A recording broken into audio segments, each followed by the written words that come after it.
নমস্কাৰ। এই মুহূৰ্তত অসমৰ প্ৰত্যেকগৰাকী জনসাধাৰণৰ বাবে কেইবাটাও গুৰুত্বপূৰ্ণ খবৰ। আজি হৈছে ৭ জুলাই। আজিৰ দিনটোতে অসমৰ লগতে ভাৰতবৰ্ষৰ বিভিন্ন প্ৰান্তৰ পৰা কেইবাটাও গুৰুত্বপূৰ্ণ খবৰ একত্ৰিত কৰা হৈছে। আৰু এনেধৰণৰ খবৰসমূহ নিতৌ চাই থকাৰ বাবে ভিডিঅ'টোত এটা লাইক কৰি দিব আৰু চেনেলটো ছাবস্ক্ৰাইব কৰি মোৰ লগত থাকিব।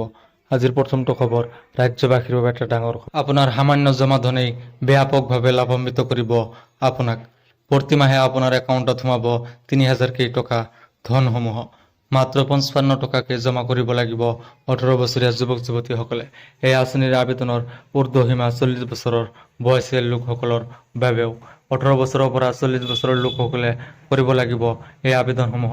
প্ৰতিমাহে আপোনাৰ একাউণ্টত সোমাব ৩,০০০ টকাৰ ধনসমূহ।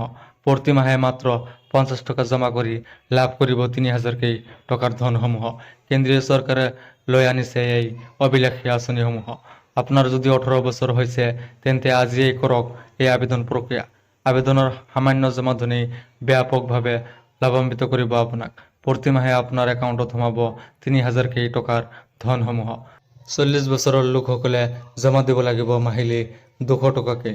৬০ বছৰ হোৱাৰ লগে লগেই প্ৰতিমাহে লাভ কৰিব পেঞ্চনৰ টকাসমূহ। ঘৰতে বহি আপুনি লাভ কৰিব ৩,০০০ টকাৰ পেঞ্চনসমূহ।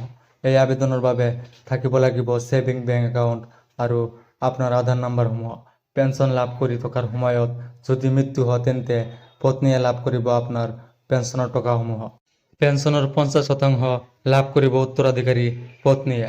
কিদৰে কৰিব এই বিশেষ ধৰণৰ আবেদনসমূহ? এই আঁচনিৰ ৱেবছাইট www.bandhan.in যাব লাগিব। নিৰ্দিষ্ট প্ৰপত্ৰত স্বনাম ভৰ্তিৰ বিকল্প ক্লিক কৰিব লাগিব। মোবাইল নম্বৰ, নাম, ইমেইল আইডি, কেপচা কোড পূৰণ কৰিব লাগিব। প্ৰতিমাহে আপোনাৰ একাউণ্টত সোমাব ৩,০০০ টকাৰ ধনসমূহ।